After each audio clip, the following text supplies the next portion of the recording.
రేపు మాచర్ల వస్తా దమ్ముంటే అడ్డుకోండంటూ పిన్నెల్లి సోదరులకు బుద్దా సవాల్ విసిరారు. మాచర్లకి తాను ఒక్కడనే వెళ్లి డీఎస్పీని కలవబోతున్నానని, దమ్ముంటే రేపు తనపై దాడి చేయాలన్నారు. మిమ్మల్ని వదిలే ప్రసక్తే లేదని, మీకు శిక్షలు పడే వరకు పోరాడుతూనే ఉంటానన్నారు బుద్దా వెంకన్న. మరోవైపు పల్నాడు జిల్లా నర్సరావుపేటలో పల్నాడు ఎస్పీని కలిశారు మాజీ ఎమ్మెల్సీ బుద్దా వెంకన్న. గత మాచర్ల మున్సిపల్ ఎన్నికల సమయంలో తమపై జరిగిన దాడి గురించి ఎస్పీకి ఫిర్యాదు చేశారు. మాచర్ల దాడి కేసులో పిన్నెల్లి రామకృష్ణారెడ్డి పేరును చేర్చాలని విజ్ఞప్తి చేశారు. ఘటనపై తిరిగి విచారణ జరిపించాలని ఎస్పీని కోరారు. కేసు పూర్వపరాలలో ఆ రోజు జరిగినాయి. మళ్ళీ ఎస్పీ గారికి చెప్పా.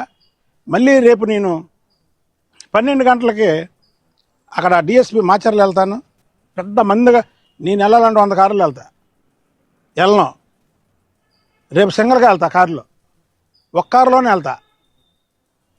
మీరు నిజంగా అయితే ఇప్పుడు దాడి చేయండి. రేపు నేను వెళ్తాను. వెళ్ళి ఆ రోజు జరిగింది డిఎస్పీ గారికి కంప్లైంట్ రూపంలో ఇచ్చి, ఆ రోజు నా వెనకాతలు ఉన్నటువంటి ఎవరైతే ఉన్నారో వాళ్ళని కూడా తీసుకెళ్ళి వాళ్ళతో కూడా కంప్లైంట్ ఇప్పించి, ఈ కేసు ఆ రోజు మాకు జరిగినటువంటి అన్యాయం, రాష్ట్ర ప్రజలను భయపరాంతం చేద్దామనుకున్నటువంటి మీ విధానాన్ని నేను వ్యతిరేకించి మీకు శిక్షలు పడే వరకు నేను మిమ్మల్ని వదిలిపెట్టను.